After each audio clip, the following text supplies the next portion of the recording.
Iga, nilabas na ang inyong mga jacket at sweater dahil cuddle weather is here.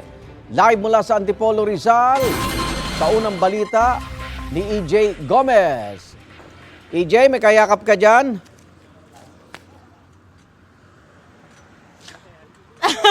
Nako, Igan, wala. Kung meron ka kakilala, pakilala mo sa akin. Good morning, no, Igan, at sa ating mga kapuso. It's official.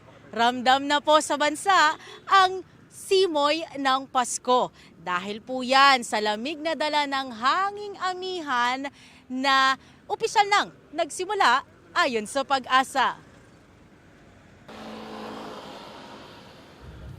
Pasado 3:00 ng madaling araw, nadatnan naming naghihintay ng pasahero si Tatay Carlito sa kahabaan ng sumulong highway sa Antipolo City.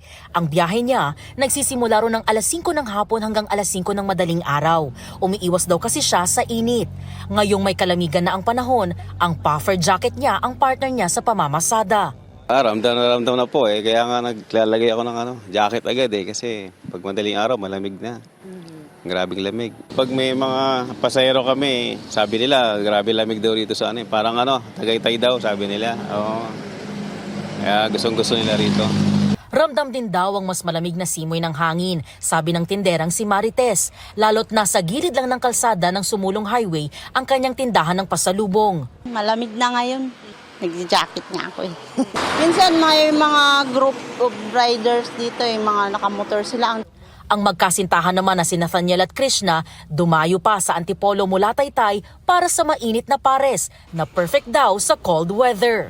Nag-road trip kami ngayon lang, and then even though na nagbago nga yung temperature, kahit sa Taytay, ramdam siya na mas malamig na nga yung temperature. So ayun, kaya na rin kami nag-long sleeve kasi malamig na talaga. Opisyal nang inanunsyo ng Pag-asa ang simula ng amihan season. Magdudulot ito ng malamig na panahon sa malaking bahagi ng bansa na lalo pang mararamdaman sa mga susunod na buwan.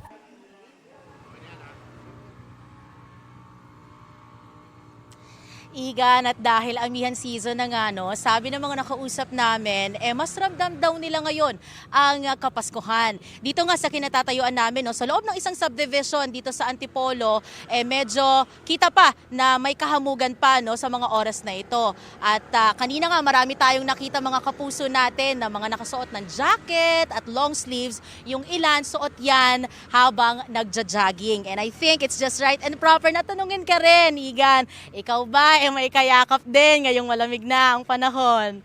Yan ang unang balita mula rito sa Antipolo, Rizal. EJ Gomez para sa GMA Integrated News.